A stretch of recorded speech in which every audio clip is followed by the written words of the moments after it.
Alright YouTube, how's it going? Welcome back to the channel. Today guys, Master Duel has started an event which is the Monster Type event.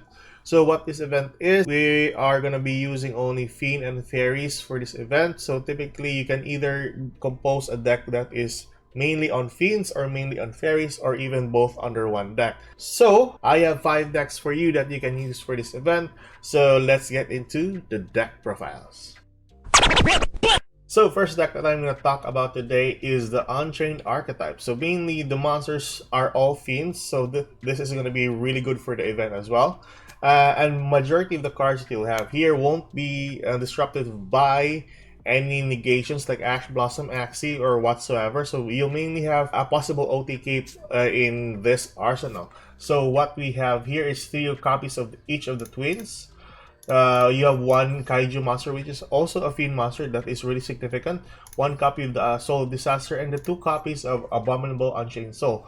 The spell and cards on that matter, you'll have to go with Dark Hole, Torrential Tribute, anything that destroys the monster on both sides. So it will only benefit you as well.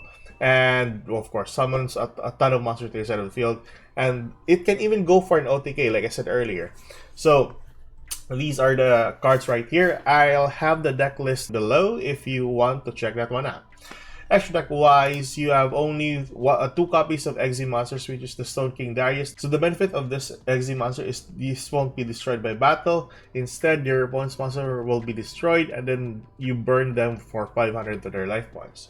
So this is a really good card. Sadly, Zeus isn't included in this event, so it's kind of sad, but yeah, this is a really good Exe monster to go into, which is also a Fiend.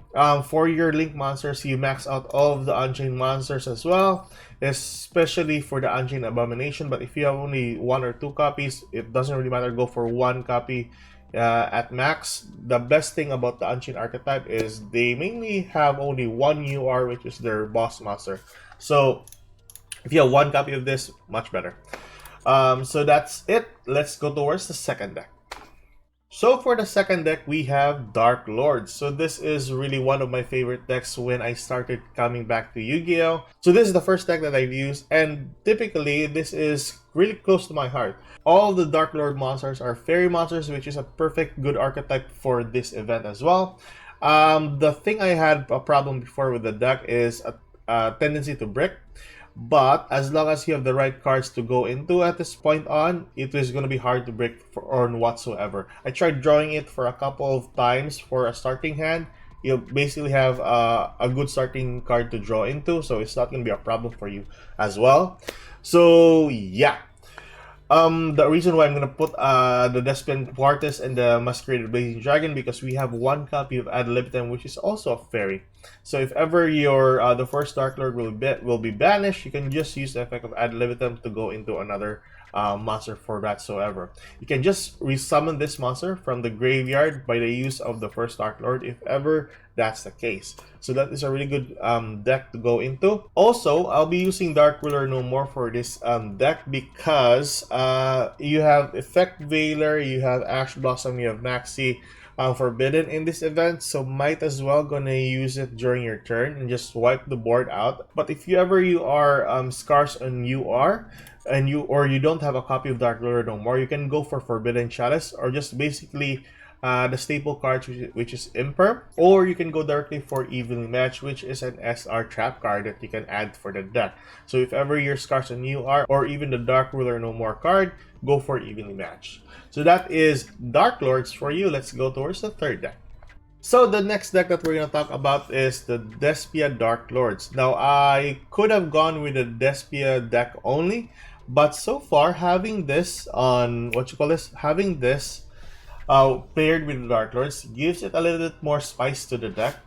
As well, the thing about this is you'll have Edge M Chain to be added into your deck, which is also a Fiend. It's really good for this deck as well. So if ever you start off a copy of Fright for Patchwork, you can just immediately use this one, get a copy of Polarization and 1 Edge M Chain, and just immediately fuse into whatever Despia monster that you can have from your X deck. So basically, you'll have a Despia Quartus or a Masquerade the Blazing Dragon. Majority of the cards you'll also have is the branded opening. You can go into an Alibur and so on and so forth. It's rarely that you'll break into this, and majority of the cards will be some of a garnet in a sense.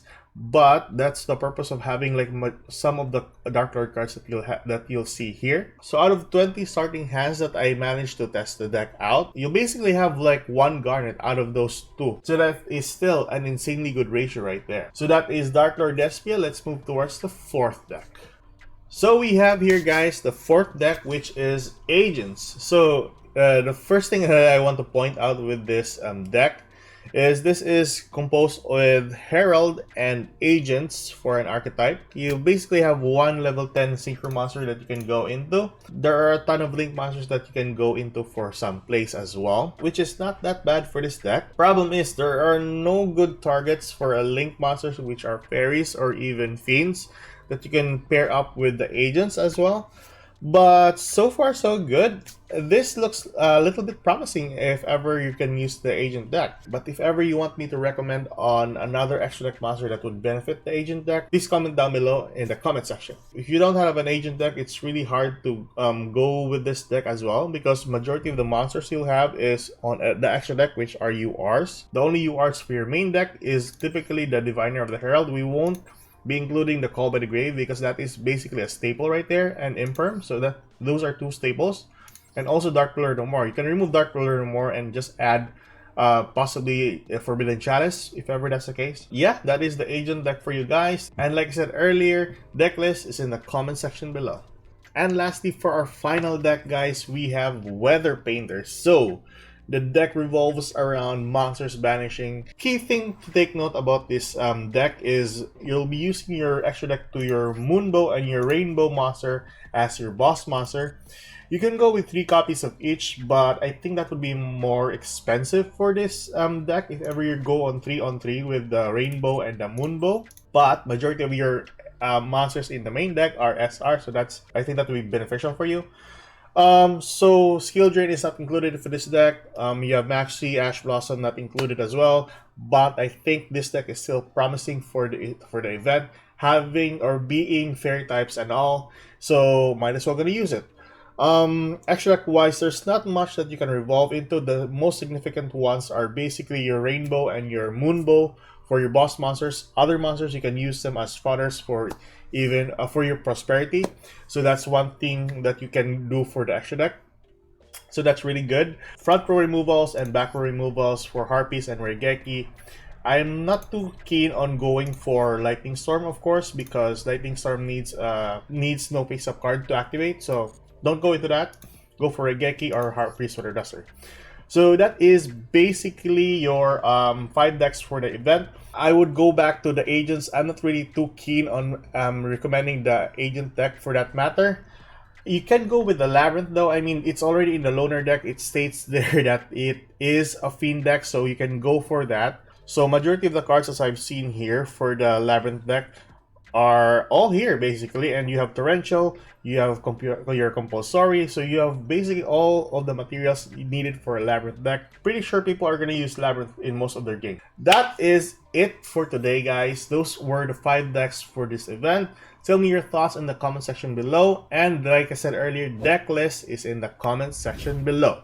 Check that one out, and I'll see you guys in the next video. Like and subscribe. Goodbye.